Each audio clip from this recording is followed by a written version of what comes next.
بسم اللہ الرحمن الرحیم۔ آج کی میری گفتگو کائنات کے سب سے بڑے شقی کے حوالے سے ہوگی۔ کائنات کا سب سے بڑا شقی کون ہے، اس کے حوالے سے کچھ نکات آپ کی سماعتوں کی نظر کرنا چاہتا ہوں، لیکن اس سے پہلے آپ تمام حضرات سے گزارش ہے 14 چینل کو سبسکرائب کرنا، لائک کرنا اور شیئر کرنا مت بھولیے گا۔ ائمہ معصومین علیہ السلام کی روایات کے مطابق کائنات کا سب سے بڑا شقی مولا امیر المومنین علی ابن ابی طالب علیہ السلام کا قاتل عبد الرحمن ابن ملجم ہے۔ عبد الرحمن ابن ملجم کو اہل بیت علیہ السلام کی روایات میں اشقى الاولین والآخرین اور اشقى الاشقیاء سے بھی پکارا گیا۔ کائنات کے سب سے بڑے شقی کا پورا نام عبد الرحمن بن عمرو بن ملجم مرادی کندی ہے۔ اس کا تعلق قبیلہ بنو مراد۔ عبد الرحمن ابن ملجم ملعون مولا امیر علیہ السلام کے اصحاب و انصار میں سے نہ تھا۔ اس کی مولا امیر علیہ السلام سے سب سے پہلی ملاقات مولا کے ظاہری اقتدار سنبھالنے کے بعد ہوئی تھی۔ البتہ اس کے حوالے سے روایات میں اختلاف ہے کہ مولا کی ظاہری حکومت کے آغاز میں یہ مولا کی بارگاہ تک کس ذریعے سے پہنچا۔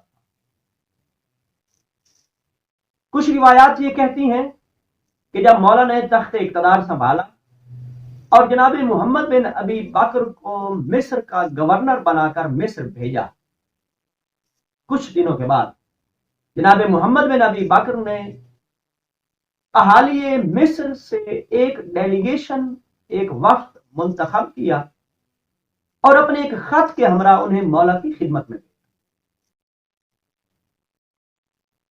جناب محمد بن ابی بکر کا بھیجا ہوا وہ وفد، وہ ڈیلیگیشن جب محمد بن ابی بکر کا خط لے کر مولا امیر علیہ السلام کی خدمت میں پہنچا، رسمی آداب و گفتگو کے بعد جب مولا نے محمد بن ابی بکر کا بھیجا ہوا خط پڑھنا شروع کیا تو اس میں مولا نے ایک نام عبد الرحمن کا پڑھا۔ مولا نے جو ہی عبد الرحمن کا نام پڑھا، مولا نے اسی ابن ملجم کی طرف اشارہ کرتے ہوئے اس سے پوچھا کہ انت عبد الرحمن، کیا عبد الرحمن تم ہے؟ اس نے کہا جی ہاں امیر المومنین، عبد الرحمن میں۔ اس کے بعد مولا نے دوسرا سوال اس سے یہ پوچھا کہ تیرا تعلق کس قبیلے سے ہے؟ اس نے فوراً کہا کہ میرا تعلق قبیلہ بنو مراد سے۔ بعض روایات کے مطابق جو ہی اس ابن ملجم نے اپنا قبیلہ کا نام لیا، مولا نے فوراً ہی انا للہ و انا الیہ راجعون کی تلاوت۔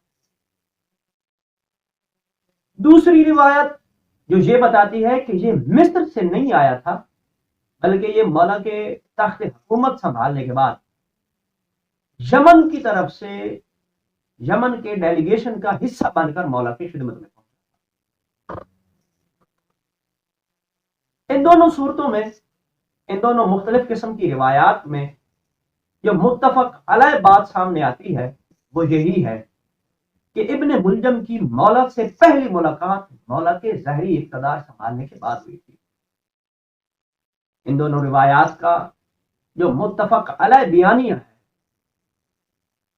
وہ یہ ہے کہ یہ مولا کے پاس رہا، مولا سے محبت و عقیدت کا اظہار کیا کرتا تھا، اس نے باقاعدہ طور پر مولا کی بیعت بھی کی تھی، اور مولا کی بیعت کرتے وقت اس نے مولا سے وفا کا اظہار کیا تھا۔ روایات یہ بتاتی ہیں کہ جب یہ مولا کی بیعت کر رہا تھا اور اس نے وفا کا اظہار کیا، اور اس کے بعد جب اس نے دربار سے رخصت چاہی، مولا نے ایک مرتبہ اسے اپنے پاس پھر بلایا اور مولا نے کہا اے عبد الرحمن ابن ملجم، اپنی اس بیعت پہ پکے رہنا اور عہد وفا کو توڑنا مت۔ اس نے مولا سے محبت کا اظہار کرتے ہوئے کہا کہ اے امیر المومنین، یہ کیسے ممکن ہے کہ آپ جیسی ہستی کی بیعت کر کے میں بیعت کو توڑ دوں؟ اور آپ سے عہد وفا کر کے میں عہد وفا کو نہ نبھاؤں۔ اس کے بعد اس نے پھر رخصت چاہی۔ پھر جب یہ جانے لگا، مولا نے پھر اسے بلایا، اور پھر وہی مولا نے اسے تاکید کی کہ بیعت مت توڑنا اور عہد وفا نبھانا ضرور، اور اس نے پھر وہی اظہار محبت کیا۔ روایات کے مطابق جب 3 مرتبہ ایسے ہوا تو اس نے پھر مولا امیر علیہ السلام کی خدمت میں عرض کی کہ امیر المومنین، کیا بات کہ آپ نے یہ معاملہ جو میرے ساتھ کیا ہے، یہ معاملہ آپ نے کسی اور کے ساتھ نہیں کیا۔ آپ نے میرے علاوہ کسی کو بھی بار بار عہد وفا پہ پکے رہنے اور بیعت پہ پرعزم رہنے کی تاکید نہیں کی۔ امیر المومنین علیہ السلام نے ارشاد فرمایا کہ اے ابن ملجم، جو کچھ میں دیکھ رہا ہوں وہ تم نہیں دیکھ رہے۔ اس کے اصرار پر مولا نے اسے بتایا کہ ابن ملجم، تم وہی شخص ہو جو میری داڑھی کو میرے ہی خون سے خطاب کرو گے۔ علامہ باقر مجلسی نے اپنی کتاب بہار الانوار کے اندر مولا امیر علیہ السلام کا اور ابن ملجم کا باہمی مکالمہ بڑی تفصیل سے بیان کیا۔ مختصر یہ کہ جب مولا نے اسے متنبہ کیا کہ تو میرا قاتل ہوگا، تو مولا کے کچھ قریبی ساتھیوں نے مولا سے عرض کی کہ امیر المومنین، جب آپ جانتے ہیں کہ یہ آپ کو قتل کرنا چاہتا ہے اور یہ آپ کا قاتل ہوگا، تو آپ اسے خود قتل کیوں نہیں کر دیتے، یا ہمیں کیوں نہیں حکم دیتے کہ ہم اسے قتل کر دیں؟ مولا امیر علیہ السلام نے فرمایا، تعجب کی بات ہے، تم مجھ سے کہہ رہے ہو کہ میں اپنے قاتل کو قتل کر دوں؟ بھلا میں ایسے شخص کو کیسے سزا دوں جس نے ابھی وہ جرم انجام ہی نہیں دیا؟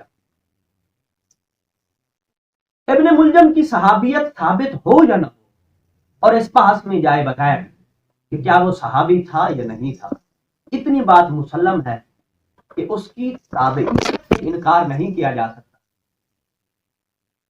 یاد رہے، ابن ملجم مذہباً نہ ہی یہودی تھا اور نہ ہی عیسائی تھا، بلکہ وہ ظاہری طور پر لا الہ الا اللہ اور محمد رسول اللہ کے کلمے پر ایمان رکھنے والا شخص تھا، اور اپنے آپ کو مسلمان خیال کیا کرتا تھا، اور لوگوں کے سامنے بطور مسلم اپنا تعارف کروایا کرتا۔